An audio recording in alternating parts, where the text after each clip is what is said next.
Essa passagem bíblica se encontra em todos os evangelhos. Muito significativo. E a gente quer dar uma atenção especial. Repare só. O que é que Jesus acabou de dizer para eles? Um novo mandamento dou a vocês. Amem-se uns aos outros, como eu os amei. Vocês devem amar-se uns aos outros. Com isso, todos saberão que vocês são meus discípulos, se vocês se amarem uns aos outros. O que é que Pedro diz depois de receber esse grande e novo mandamento? Senhor, para onde vais? Mas o que é que isso tem a ver com o que Jesus acabou de falar? Veja que Pedro não deu bola para o novo mandamento. Ele estava ali, fissurado naquilo que Jesus falou anteriormente, que ele não conseguiu prestar atenção no que Jesus está dizendo agora. Repara só, versículo 33. Para onde eu vou, vocês não podem ir. É disto que Pedro está falando. Ele quer saber desta questão. Corre-se o risco de repente, nós fazermos uma leitura seletiva das Escrituras Sagradas ou darmos ouvidos às palavras de Jesus também de modo seletivo. Ou seja, de acordo com os nossos interesses, a nossa curiosidade. Então, de repente, a gente ignora exatamente o mais importante. O novo mandamento, em que se resume todos os mandamentos. A mensagem principal, o cerne. E a gente não consegue ouvir isto porque a gente ainda está fixado em alguma outra coisa anterior. Os nossos pensamentos estão lá atrás. Eles ficaram fixados num determinado ponto, a conversa se desenrolou, Jesus aproveitou o momento para dizer o que ele tinha de mais importante para comunicar e, de repente, os discípulos estão lá atrás e nem deram ouvidos. Acho que é para ele ficar um pouquinho chateado com essa questão. Então, a pergunta é, para onde o Senhor vai? Jesus respondeu, para onde eu vou, vocês não podem seguir-me agora. É muito interessante essa palavra agora aqui. Agora, não pode me seguir agora. Mas me seguirão mais tarde. Um tanto enigmático, né? Não pode me seguir agora, mas me seguirão mais tarde. Pedro perguntou, Senhor, por que não posso seguir-te agora? Que história é essa? Darei a minha vida por ti. É um pouco arrogante aqui da parte. Há uma sinceridade aqui da parte dele, mas também revela uma consciência ainda muito obtusa da natureza humana. Ele se sente mais capaz do que de fato ele é. Ele ainda não conhece muito bem a si próprio. Isso é muito típico da juventude, né? Também, depois de um jantar, né, de ter comido uma bela refeição e tal, dentro de uma sala de jantar, digamos assim, tais confissões ou tais declarações parecem muito mais fáceis de serem feitas do que quando estão lá numa noite escura, lá no jardim, quando Jesus é preso e quando ele não faz nada, absolutamente nada para se defender e se entrega pacificamente nas mãos dos seus adversários e inimigos, está caminhando para a morte. Então, diante dos desafios da vida, da dureza da vida, a coisa fica diferente, né? Pedro parece que ainda não tinha atinado para a fragilidade da natureza humana. Ele ainda não se conhecia devidamente. Eu vou contigo para onde o Senhor for. Eu dou até a minha vida. Então parece que por essa expressão, eu dou até a minha vida, ele tinha uma ideia de que Jesus estava arriscando, no mínimo arriscando a sua vida. Eu vou também. Eu dou a minha vida por você. E Jesus diz, olha, para onde eu vou, agora você não pode me seguir. Mais tarde você vai me seguir. Mas agora eu vou sozinho. E não é você que vai dar a sua vida por mim. Sou eu que vou dar minha vida por você e pelo mundo inteiro. Eu sou o Cordeiro de Deus que tira o pecado do mundo. Mais tarde você me seguirá, só que não para dar a sua vida por mim. Você vai entregá-la, mas não é para salvar a minha. Eu é que vou dar a minha vida para salvar a tua. E eu vou ter que fazer isso sozinho. Serei o Cordeiro. E farei isso por você. Mas você que pensa que pode fazer isso por mim, você não está com essa bola toda, não. Você vai dar a sua vida por mim? Asseguro que antes que o galo cante, você me negará 3 vezes. Que anúncio duro, penoso para o Pedro ouvir uma coisa dessa. Por que você entende que essa passagem é repetida em 4 evangelhos? Por que é tão importante este momento? Por que deixar claro que Pedro, o grande apóstolo, né? O líder dos apóstolos, digamos assim, ele era porta-voz dos apóstolos, ele era destacado entre os apóstolos. Por que deixar claro que ele negou a Cristo? Porque todos os evangelhos deixam isso claro. Ele negou a Cristo. O que vocês acham? Talvez o tema do perdão aqui seja um tema muito forte, né? Perdão. O principal líder da igreja carece de perdão, carece de misericórdia. E será resgatado por Cristo depois da ressurreição. Perdão, gente. Humildade, fraqueza. Gente como a gente, que é resgatada, que é trabalhada, que é perdoada, que é levantada e de repente declarada. Jesus declara a autoridade, a liderança de Pedro diante dos apóstolos, quando ele o restaura. Você me ama, Pedro? Pastorei então o meu rebanho. Por 3 vezes, pastorei o meu rebanho. Eu te levanto como esse pastor do rebanho. Eu te perdoo, eu te resgato. E a comunidade é marcada por esse perdão. Então ela tem um toque de misericórdia. Aliás, Jesus trabalhou muito esse tema, né? Principalmente diante dos fariseus, dos escribas, daqueles que se achavam os maiorais, achavam-se dignos do céu e dos louvores até de Deus e tudo que eles faziam por merecer por suas obras. Eram arrogantes, eram petulantes e implacáveis com aqueles que pecavam, que falhavam. Implacáveis, tinham pedras em suas mãos. E Jesus diz: misericórdia quero e não sacrifícios. Misericórdia quero, compaixão. E agora, o líder que vai ser o principal líder da igreja é alguém que recebe um perdão, uma misericórdia, que peca diante de todo mundo. Seu pecado fica patente, é inclusive profetizado por Cristo. Você vai me negar. Antes que o galo cante, você vai me negar 3 vezes. Marcos diz que antes que o galo cante 2 vezes, 3 vezes você me negará. A gente vai negar, vai ter medo, vai fugir, vai seguir a Jesus de longe e vai até se apartar da sua missão, mas será buscado, resgatado, levantado, perdoado. Então acho isso fascinante. Começa assim a igreja, né? Na marca do perdão. Isso ajuda a gente a ter uma outra perspectiva, né? De liderança, inclusive. Nunca uma liderança que seja soberba, nariz empinado, que fica mandando isso, mandando aquilo. Não, é sempre uma liderança serva, marcada pela misericórdia, pelo amor, pelo perdão de Deus. E aí, o que vocês têm a dizer a esse respeito? Hein? O que vocês acham dessa passagem? O que vocês aprendem? Ou perguntas a fazer? Oi, Bispo, é Marcelo. Sim, Marcelo. Nossa, é bem interessante, né? E é uma passagem que já ouvimos e já meditamos tantas vezes, e mesmo assim traz algo novo. Me veio hoje, com a sua explanação, a questão de que Pedro, e provavelmente os demais discípulos também, neste momento, ainda, de fato, eles não tinham entendido que o reino não era da forma como eles imaginavam. Que eles tinham ali um líder que eles imaginavam, ele vai enfrentar. Jesus vai enfrentar isso que nós estamos passando. E nesse sentido, eu imagino Pedro falando aquilo. Não, você vai para a luta, eu vou também, eu dou até minha vida, mas desde que você... Mas na cabeça dele, Jesus batalhando, mesmo que Jesus morresse, mas como Marte, numa luta, né, naquela visão de reino que eles tinham. Né? Eles não tinham compreendido ainda que Jesus ia dar a vida. Então, como assim? Na hora que ele negou, era diferente o cenário, porque ali ele de repente, o Jesus lá era, entre aspas, derrotado. Nem lutou. Então, poxa, como assim? Eu vou também morrer por nada?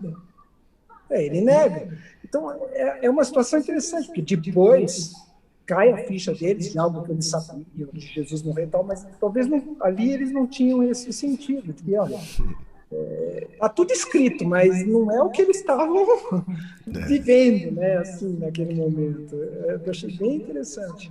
Tanto que quando ele é preso, né, o Pedro, que carregava uma espada, desembainha a espada e parte para cima de um dos que prendiam a Jesus, né?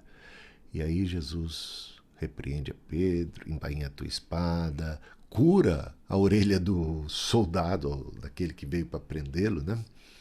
E ainda diz para Pedro: Pedro, você não tem noção de que se eu quisesse, eu pediria uma legião de anjos para me defender, né?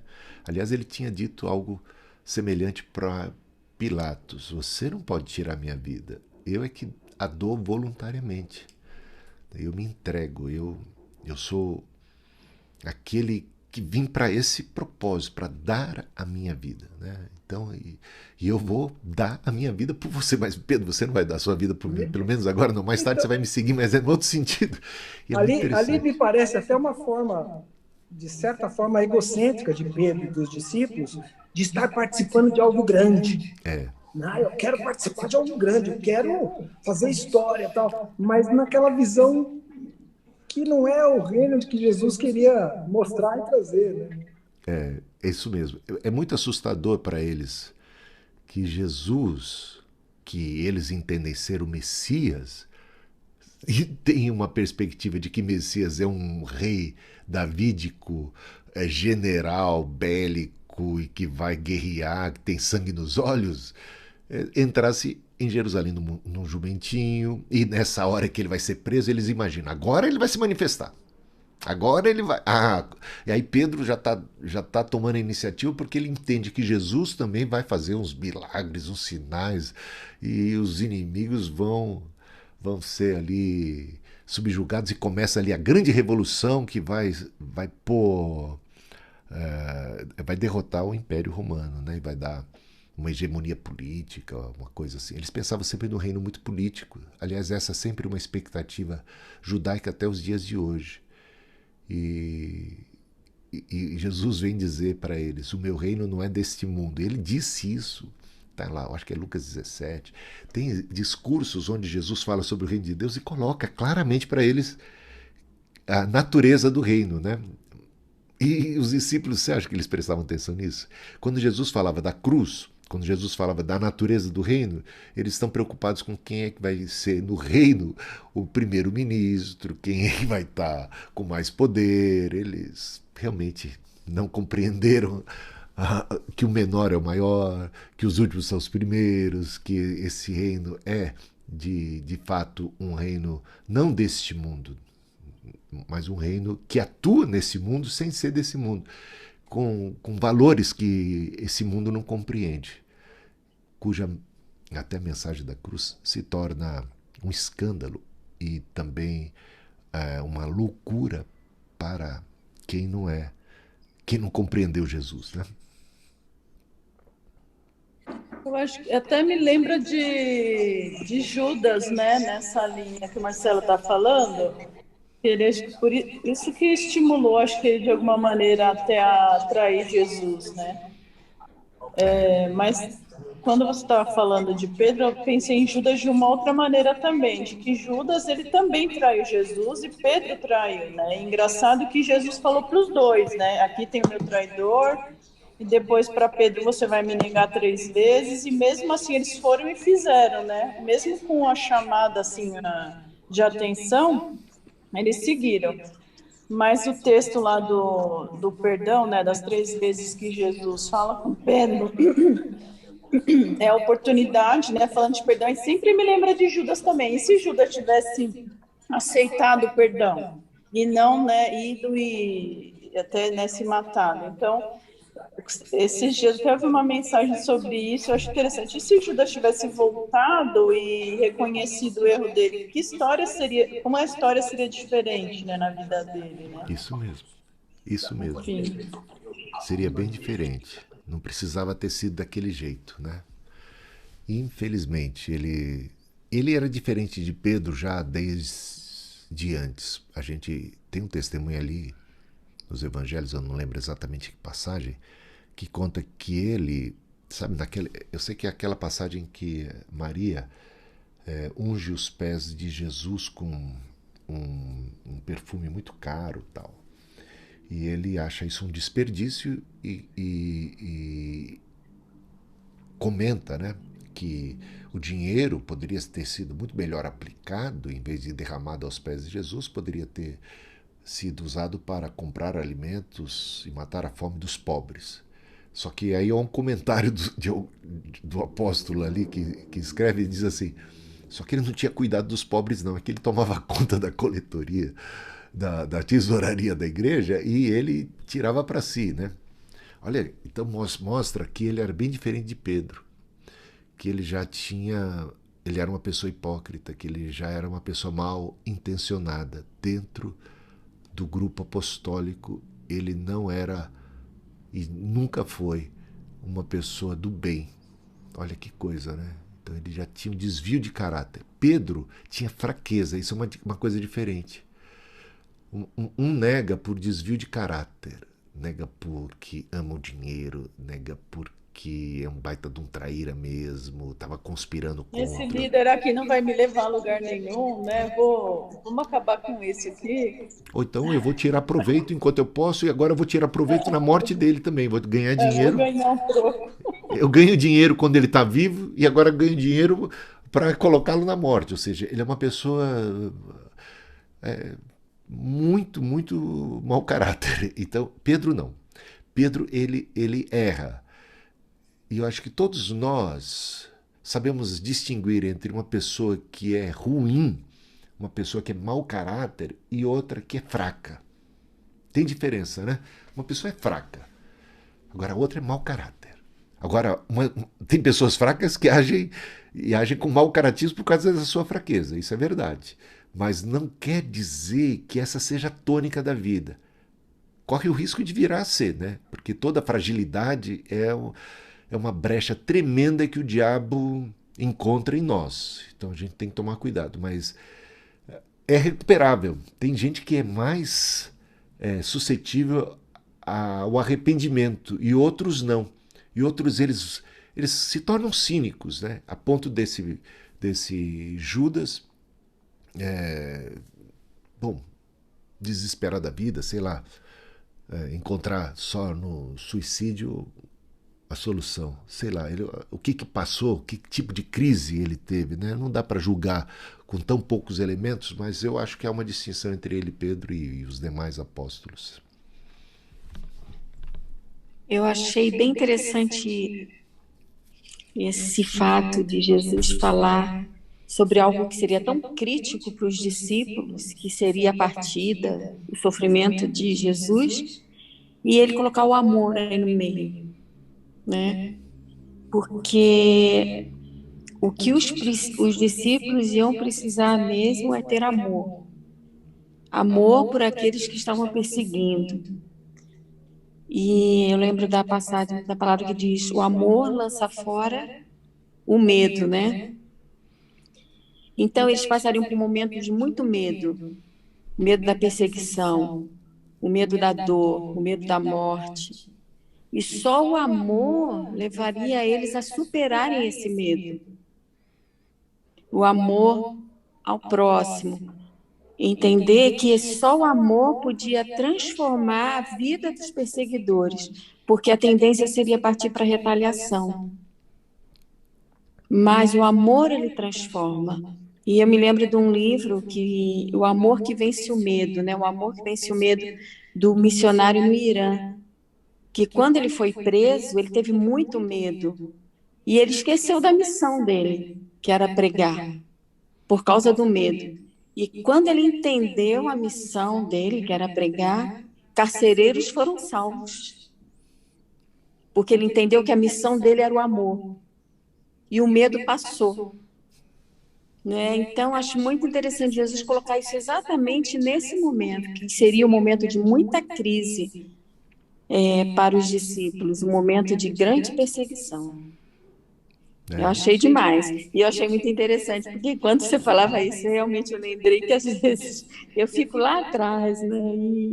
e acabo perdendo alguma coisa da conversa. Gente, eu me senti um Pedro aí. E aí como é que eu me sinto quando eu descubro que você não prestou atenção nos últimos 5 minutos de nossa conversa? Fica triste. E, Você não tá nem aí pra mim. Você me deixou falar que nem um bobo. Pedrão fez isso com Jesus, olha só, É né? essa consideração que você tem por mim.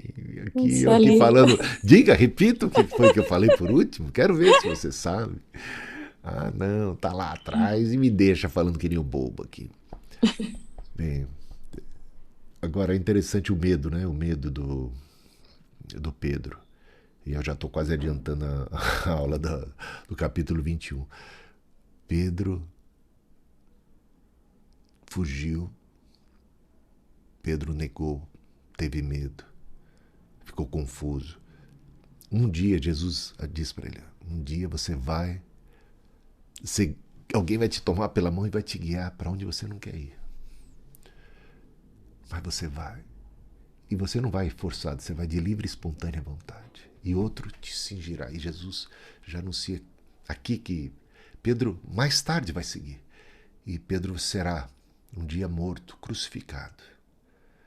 Sabe, tem coisas que são muito difíceis para nós. Muito difíceis. Se a gente parar para pensar, a gente diz... Jesus vai dizer, hoje você não vai ser agora não, tá? É como se ele dissesse, agora você não está preparado. Mas eu vou preparar você. Eu, quando era criança, eu não gostava de enterro. Hoje eu fui. Minha mãe e meu pai gostavam de enterro. Nem entendia como. Sempre iam em enterro. Não é que gostavam, né? Sempre estavam lá. Faziam questão. Não, vamos lá, vamos lá. E eu ficava chateado, eu evitava o máximo. Eu também não gostava de demônio. Até hoje eu não gosto não, mas de expulsar demônio, ver essas coisas. Quero ficar longe. Aí um dia você cresce.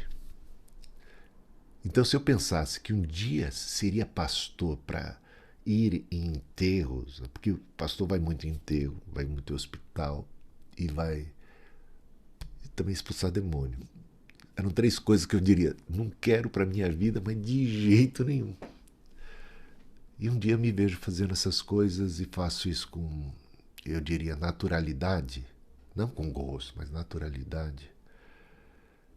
Como muda, como Deus guia a gente para as coisas, né? E hoje eu vejo a minha importância a minha importância maior nesses momentos. Sou mais importante, ou seja, eu tenho um papel muito mais relevante em situações dramáticas da vida do que normalmente num cotidiano, assim, tranquilo, né? Eu me vejo mais instrumento de Deus quando maior é a necessidade. Então, se a gente pensar em martírio, quem sabe Deus... Esse mundo é tão doido, né? A gente nunca sabe o que pode acontecer, ou qualquer situação. A gente tem que confiar em Deus. Deus vai cuidar e vai preparar a gente. A gente não tem que ficar também sei lá, sofrendo antecipadamente por coisas que a gente nem tem certeza se vai ser assim, se vai ser assado. Deus sabe. E isso deve dar um descanso para nós. E se Deus tiver algum grande desafio para mim ou para você, para a tua vida, algo que realmente possa fugir aquilo que seria uma escolha natural nossa, né? Ele vai cuidar, ele vai dirigir, ele vai operar, ele vai dar a graça necessária no momento oportuno necessário. Então, a graça que você tem hoje de Deus é para o dia de hoje. Talvez você não tenha hoje aquela graça que você precisará mais adiante. No momento oportuno, a graça de Deus há de se manifestar e te dar força.